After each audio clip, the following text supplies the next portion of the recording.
지혜로운 자가 되십시오. 고린도전서 3장 16부터 23절. 너희는 너희가 하나님의 성전인 것과 하나님의 성령이 너희 안에 계시는 것을 알지 못하느냐. 누구든지 하나님의 성전을 더럽히면 하나님이 그 사람을 멸하시리라. 하나님의 성전은 거룩하니 너희도 그러하니라. 아무도 자신을 속이지 말라. 너희 중에 누구든지 이 세상에서 지혜 있는 줄로 생각하거든 어리석은 자가 되라. 그리하여야 지혜로운 자가 되리라.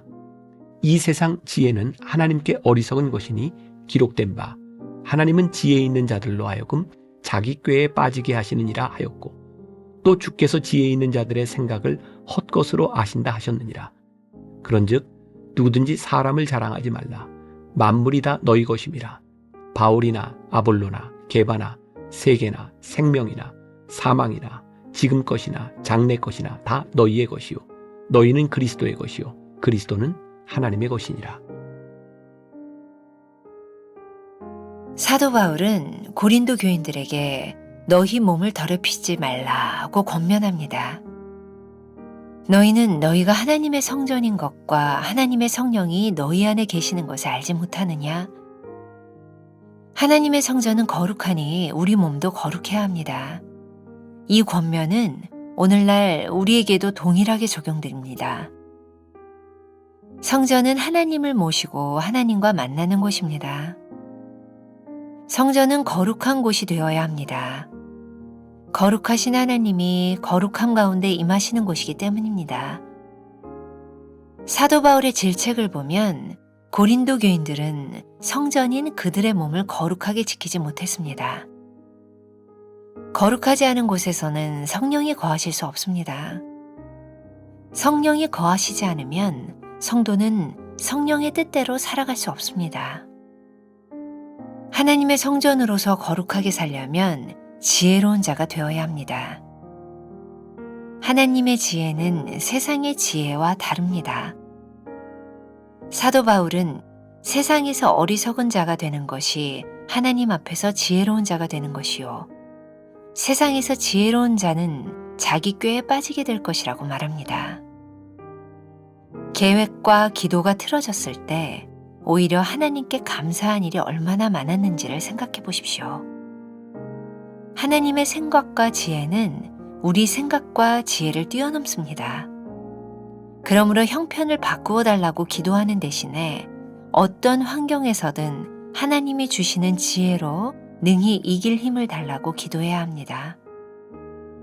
지혜는 하늘의 하나님으로부터 내려옵니다.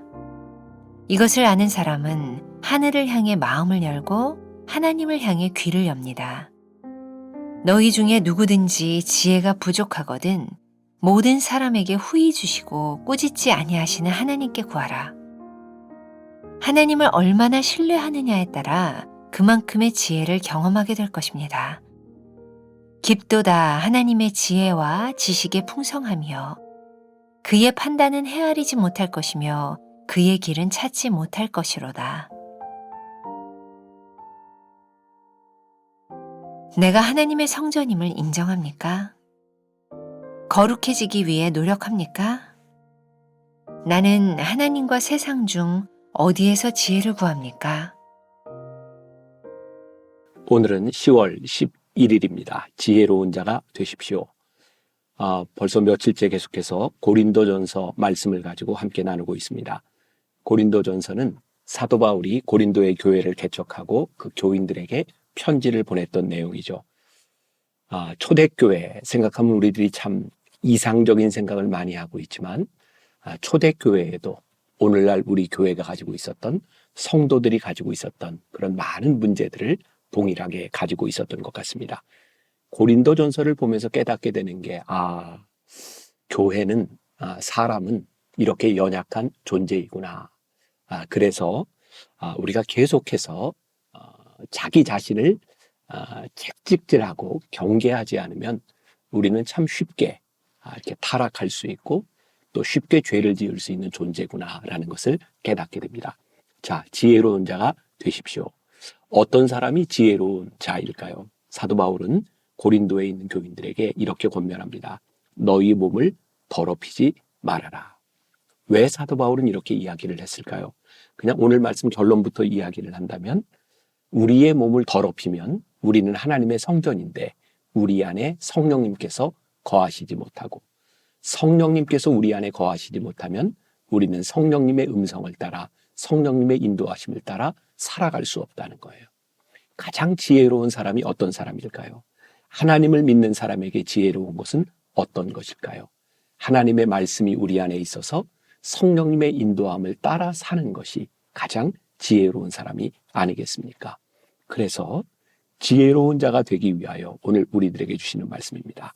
너희 몸을 더럽히지 말아라. 자, 오늘 하루를 사는 여러분들에게 우리의 몸을 더럽히지 말라고 하는 것이 어떤 의미가 있는지를 잘 적용해 보면 좋을 것 같다는 생각입니다. 제가 이 고린도전서 말씀을 가지고 강해 설교를 할 때 바로 이 부분 지혜로운 자가 되십시오를 설교하면서 그때 제가 읽었던 책이 있습니다.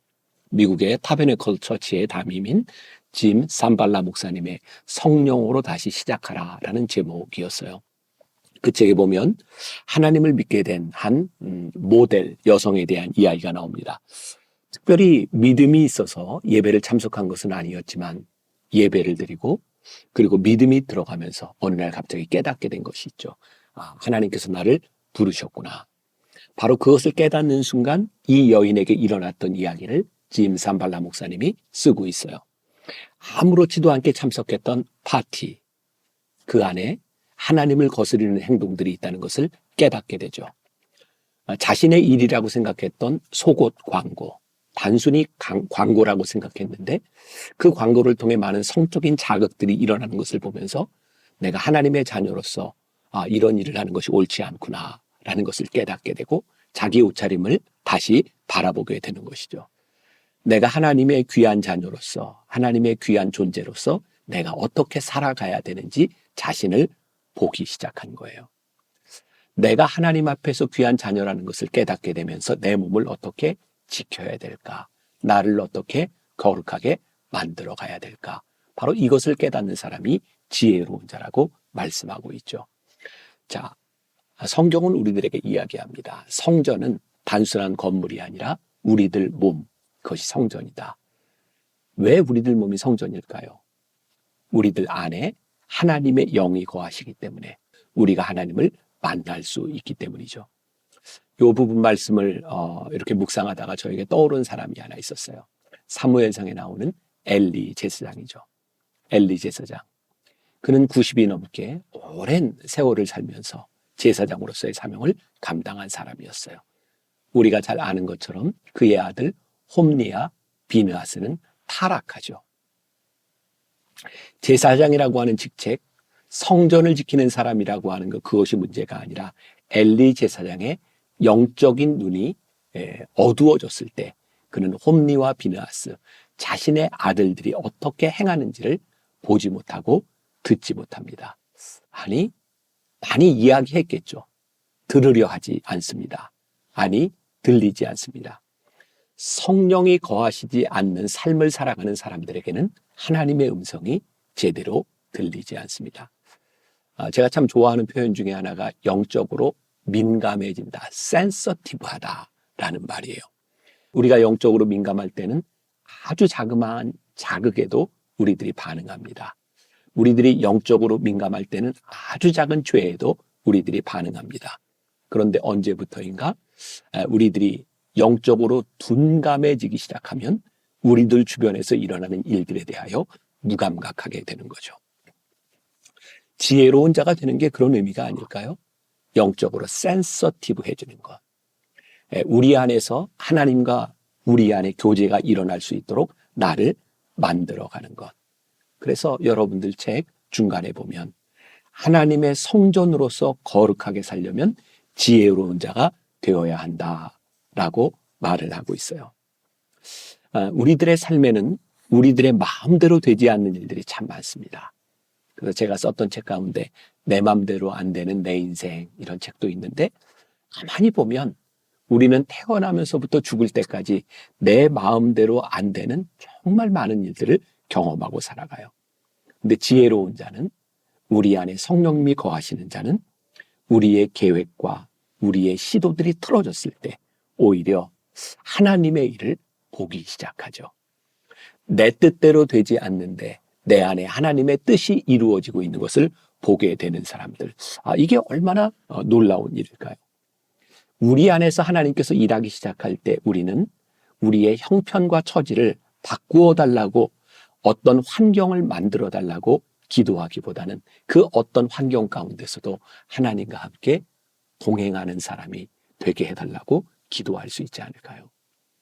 저는 청년 사역을 하면서 많은 청년들이 이제 군대를 가기 전에 저에게 기도 요청을 하는 경우들이 많이 있었어요.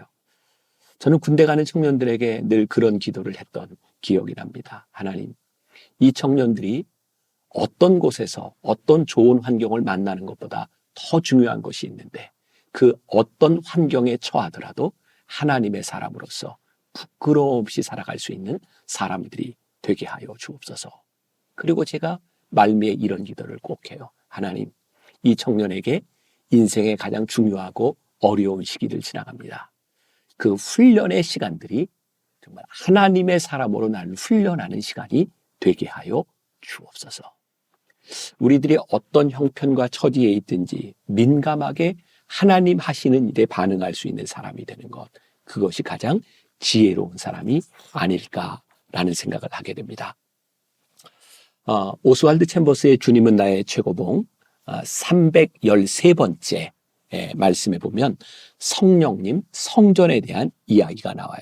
제가 잠깐 읽어드립니다.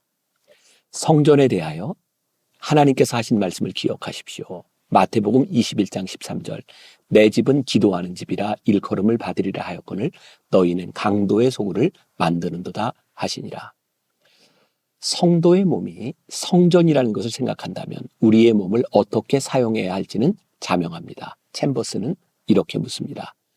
우리 몸이 성령의 전인 것을 인식하고 있습니까? 그렇다면 우리는 주를 위해 우리 몸을 더럽혀서는 안 됩니다. 우리의 몸이 더럽혀지면 성령께서 우리 안에 거할 수 없습니다. 성령께서 우리 안에 거하시지 않으면 우리를 위하여 간구하실 수 없습니다. 몸이 더럽혀지면 기도의 능력이 우리 안에서 나타날 수 없습니다. 타의 추종을 불허하는 기도의 능력이 나타나기 위해서 우리는 할 수 있는 한 스스로를 더럽히지 않도록 해야 할 책임이 있습니다. 의식적으로 자신을 지키면 우리가 의식하지도 못하고 전혀 알지도 못하는 부분을 성령께서 말할 수 없는 탄식으로 기도하시며 책임지실 것입니다. 토마스 아켄피스는 그리스도를 본받아에서 우리의 몸을 지켜야 하는 이유를 이렇게 설명합니다. 내가 내게로 가서 너와 함께 지내기를 원한다면 내가 거쳐야 할 내 마음을 깨끗하게 하라. 묵은 누룩을 내버리고 온 세상과 온갖 죄를 차단하라. 지붕 위에 외로운 참새처럼 홀로 앉아서 비통한 마음으로 내 죄악을 깊이 생각해 보아라. 사랑하는 자는 누구든지 그의 연인을 위해 가장 좋고 가장 아름다운 자리를 준비하며 여기서 연인을 대하는 그의 마음이 드러나기 때문이다. 우리가 지혜로운 자가 되어 우리를 준비하면 하늘의 지혜가 우리 가운데 임하게 되죠. 이 지혜를 아는 사람은 하늘을 향해 마음을 열고 하나님을 향해 귀를 열게 됩니다. 야고보서 1장 5절에 참 좋은 말씀이 있어요. 너희 중에 누구든지 지혜가 부족하거든 모든 사람에게 후히 주시고 꾸짖지 아니하시는 하나님께 구하라. 이 지혜를 구할 수 있는 사람, 어떤 사람이라고요? 성령님이 우리 안에 거할 수 있도록 준비된 사람. 그리고 성령님께 센서티브한 사람이 될 때에 우리는 우리의 부족한 지혜를 하나님께 구할 수 있어요. 참 흥미로운 표현이죠. 지혜를 구할 수 있는 자가 지혜로운 사람입니다. 우리의 몸이 더럽혀지면 우리는 지혜를 구하지 않아요. 성령님과 동행하지 않아요. 오늘 여러분들의 몸을, 여러분들의 성전을 잘 지키며 하나님의 영이 거하실 수 있는 사람, 그런 지혜로운 사람이 될 수 있기를 주님의 이름으로 간절히 축원합니다. 기도하겠습니다. 사도 바울은 고린도에 있는 교인들에게 너희의 몸을 더럽히지 말라고 권면합니다. 이 말씀이 오늘 우리들에게 주시는 음성인 줄 믿습니다. 우리가 하나님의 성전인데, 거룩한 성전인데 우리의 몸에 하나님께서 거하실 수 있도록, 하나님의 지혜를 구할 수 있도록, 하나님의 지혜를 깨달아 알 수 있도록 살아가는 주의 백성들이 되게 하여 주옵소서. 예수님의 이름으로 기도했습니다. 아멘.